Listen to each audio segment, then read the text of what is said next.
Hey everybody, it's Chugga Conroy. Welcome back to more Pokémon Colosseum. In the last episode, we took down Eagun at Realgam Tower.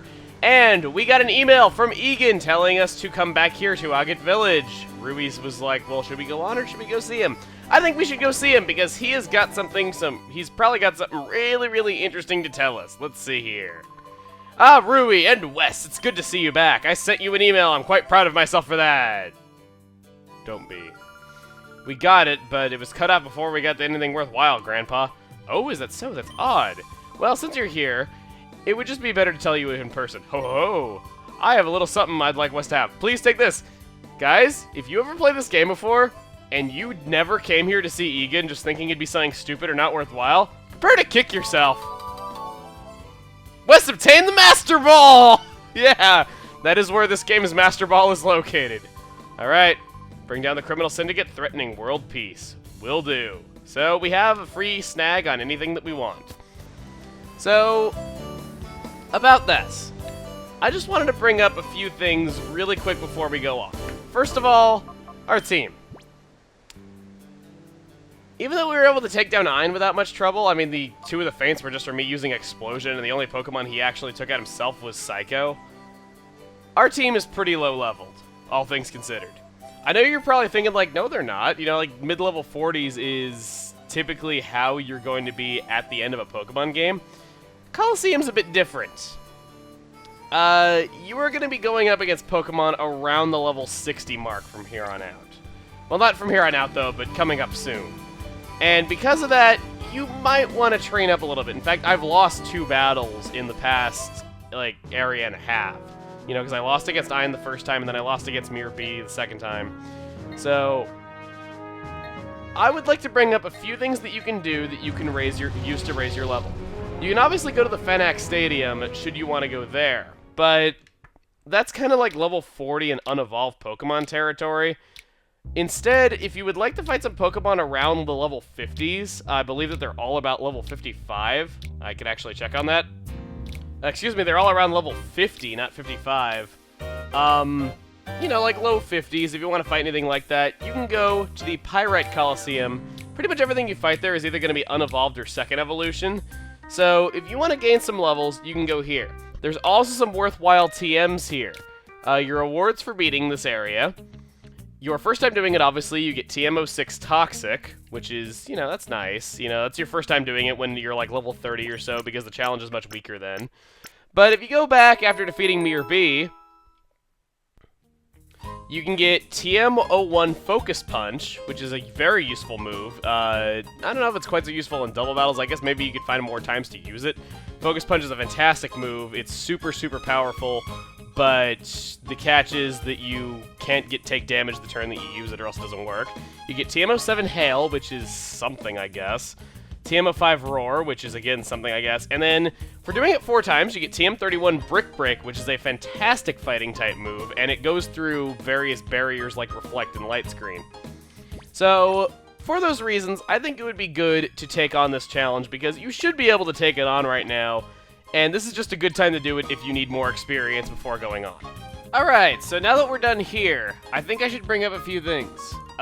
Next off, if you still don't think that you're quite high enough leveled to go on with Realgam Tower to face Pokemon that are around level 60, I'd like to bring up the Under Colosseum. It's an area that we didn't go to either, because that area is around, like, you're going to be fighting Pokemon that are close to level 60 there. So if you want to see how well you can handle Pokemon at that level, you could try fighting Pokemon there, and they're not going to be as fully evolved. For doing the Under Colosseum, the TM rewards are TM37 Sandstorm for your first visit. You have TM36 Sludge Bomb, which is a fantastic TM for your second visit. TM30 Shadow Ball for your third visit, and finally, TM23 Iron Tail for your fourth and final visit. So, if you're willing to take on the Under Colosseum 4 different times, you can do that. Personally, I think I'm only going to tackle it 2 or 3 times because I don't have enough confidence in myself to really take down the whole thing. Plus, after fighting 16 trainers at Pyrite Colosseum, I feel like I really don't want to do any more Colosseum challenges.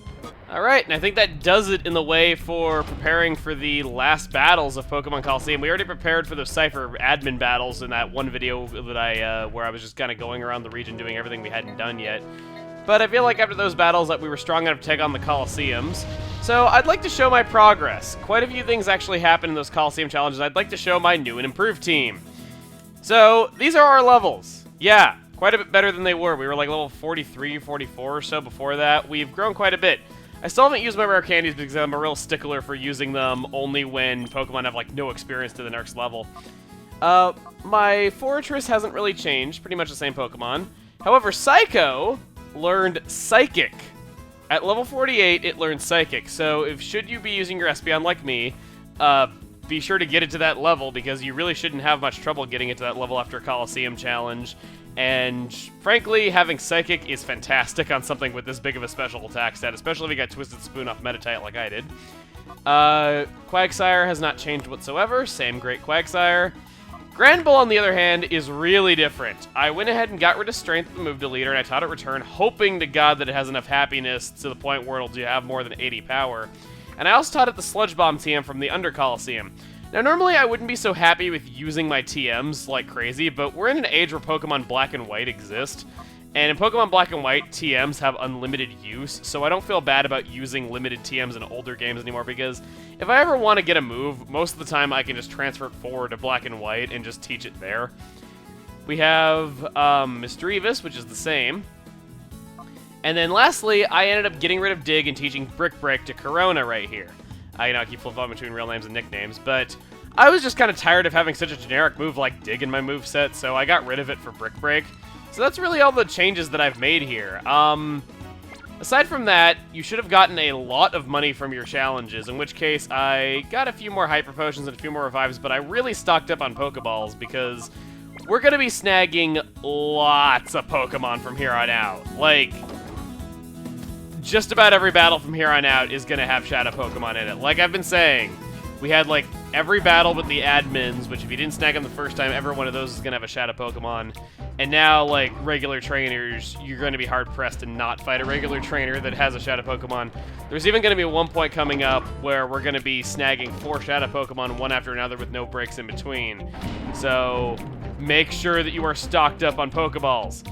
Also is nice, if you're abusing glitches in your playthrough, which once again I'm not, that's why I buy a lot of Pokeballs, abusing the glitch to use your Pokeballs in limited times can also be good.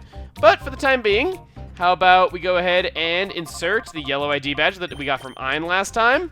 And finally, go onward! No, we're not going onward. We have a surprise trainer battle, which I'm actually going to be speeding up for the first time in a while, because we're going to have a lot of trainer battles right in a row right here, and I think it could get a little bit too stale if we did it this way, or rather if we did them at normal speed. So I'm going to be a little bit... How can I put this? I'm going to be speeding these up for that very reason, though, because we haven't sped up trainer battles in a while, and I understand the last 4 videos have been kind of entirely boss fights, and I don't want to speed through boss fights because they're kind of important, and it just... I would feel kind of crappy if I was speeding through boss fights and not really making them feel important, when they really are important to the story and what's going on here.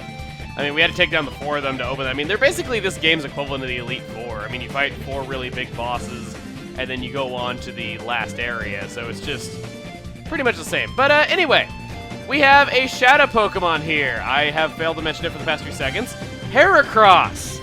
This thing, if you have only 5 members of your team and you're looking for a 6th, and you want something that can deal out a lot of damage, this is your guy. Heracross is a beast. One of the best physical attackers in the entire game. Unfortunately, it does not yet know close combat because 4th generation hasn't happened yet at this point in the series. So that kind of sucks, though, but it's got some great moves like Reversal and Brick Break in its starting moveset, so you can't really fault there. Plus, it's a few levels away from learning Mega Horn. I believe level 52 is what you need to get it to. So if you're willing to train a little bit, maybe you might want to pick up Heracross before doing those stadium challenges that I did. Yeah, I can't really say anything but good about it. Guts is a fantastic ability as well, especially for an attacker. So yeah. Alright, so moving on, I will say, is one of the most jerkish things in the entire game. We are now finally in the main base of Realgam Tower! Whoa, got an email. Holy crap. Forgot about this email. I always get freaked out by the emails. It's not because I actually am scared by the audio cue, it's because my controller, like, really violently shakes because I have, like, a really new GameCube controller, so that's why I always go like, ooh. Wes, I did it. I analyzed the data ROM and then managed to extract partial list of Shadow Pokemon. For the time being, I've identified 29 Shadow Pokemon. There appear to be more, so I'll send updates when I find them. So Ned has done that for us. I don't really think that's worth going back to the Ender to talk to him for, but hey, that's something. So we go up here and... Fanfare, please. Congratulations. You were the 1,000th guest Ender Real Against Tower since opening, but they just opened today. Yeah, like I said, we just opened today, so that's not likely. You jerk!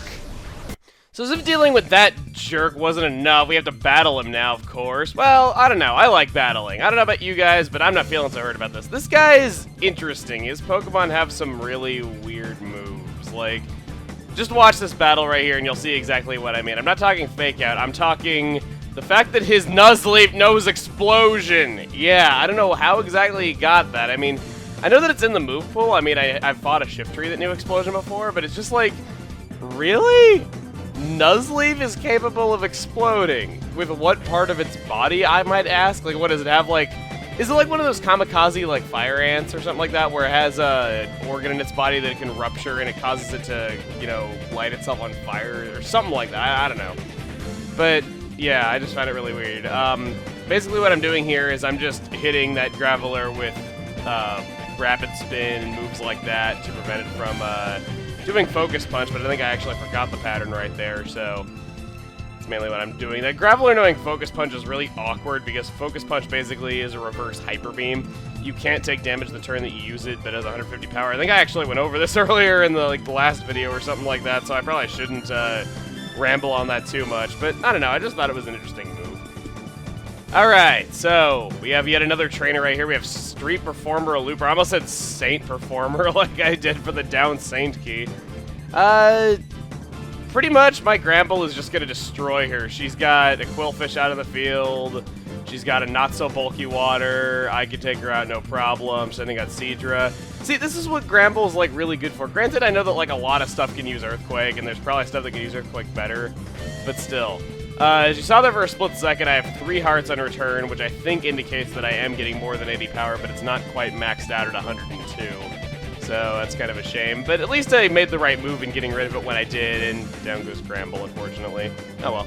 Throw out Psycho. I keep flip-flopping between, like, real names and, you know, not nicknames and all that. I don't know.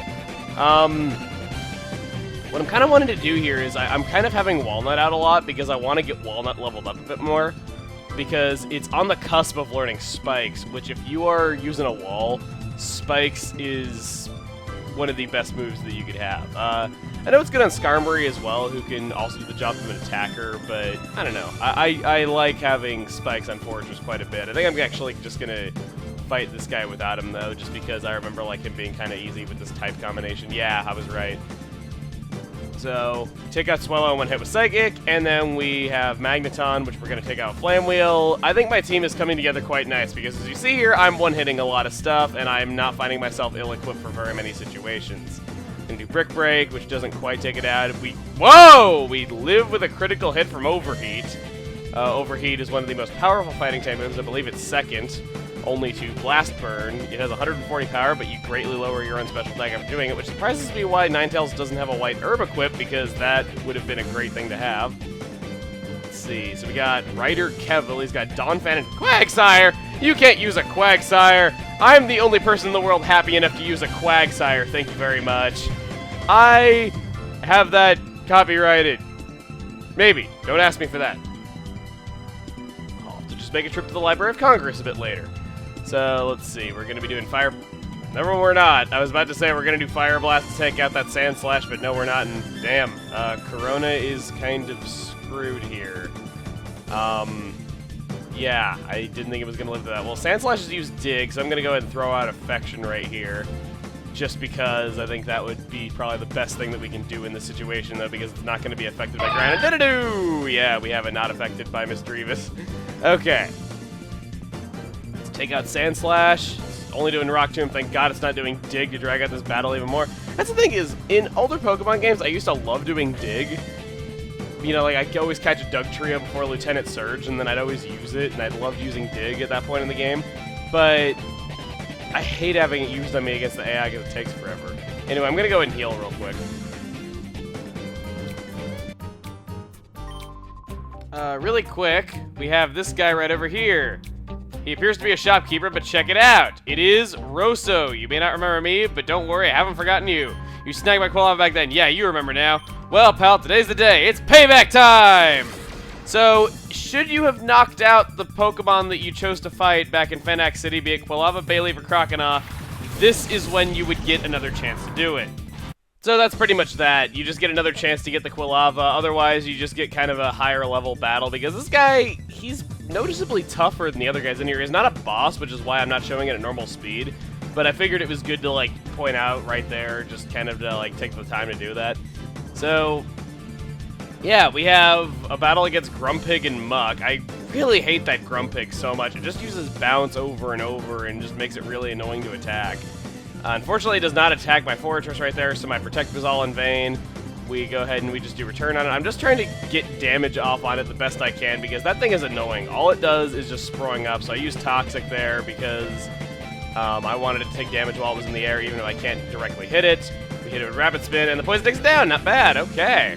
So that does it for all the trainers that are in this room, especially the most important one. You can't actually interact with the slot machines, unfortunately. It's not a game corner. But, yeah. Got Hunter Aileen right here. I don't know why. I always kind of liked her name, though, but if I'm not mistaken, I make really, really quick work of her right here. We take out Mawile in one hit with Flame Wheel. Sends out Matang. We use Surf. Takes out Layrod in one hit. Does pretty good damage to Matang. And then we just finish Matang off Flame Wheel. See, my team is really coming together right here. I mean, these are not, or at least, well, Mawile kind of is, though, but Matang's not a bad Pokemon.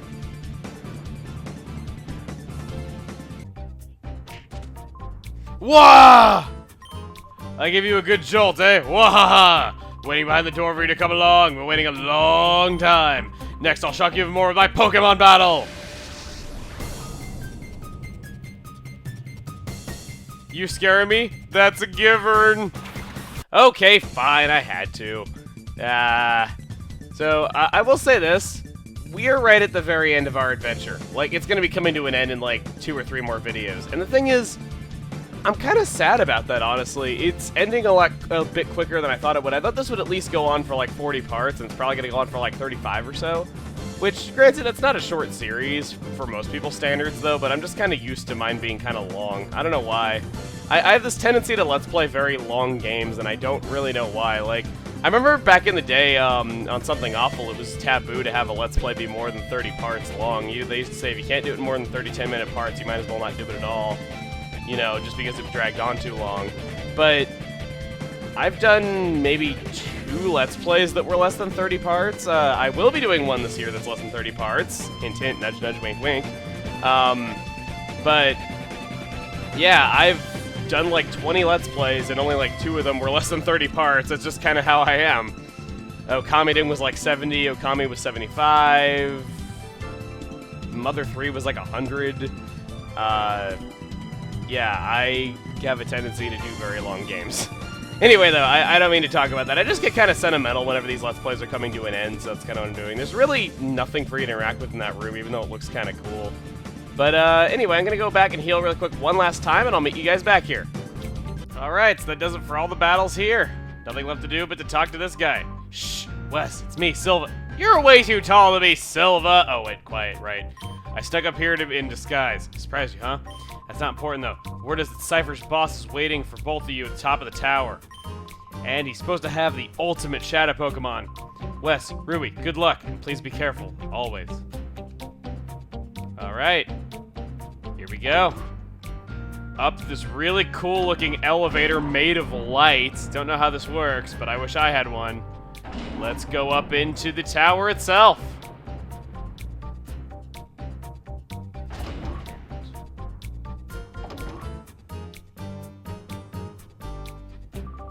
Ah, you finally reached me. I must say that I am impressed. Wes and Rui, I welcome you to the Realgem Tower. My name is Naskuer. Do you remember that time we met in Fanac City? I did have the feeling that I would one day face you in battle, but I never imagined you would be the one to seek me out here. Very soon, we will be ready to greet your arrival in style. I will go ahead and wait for you. Don't keep me waiting too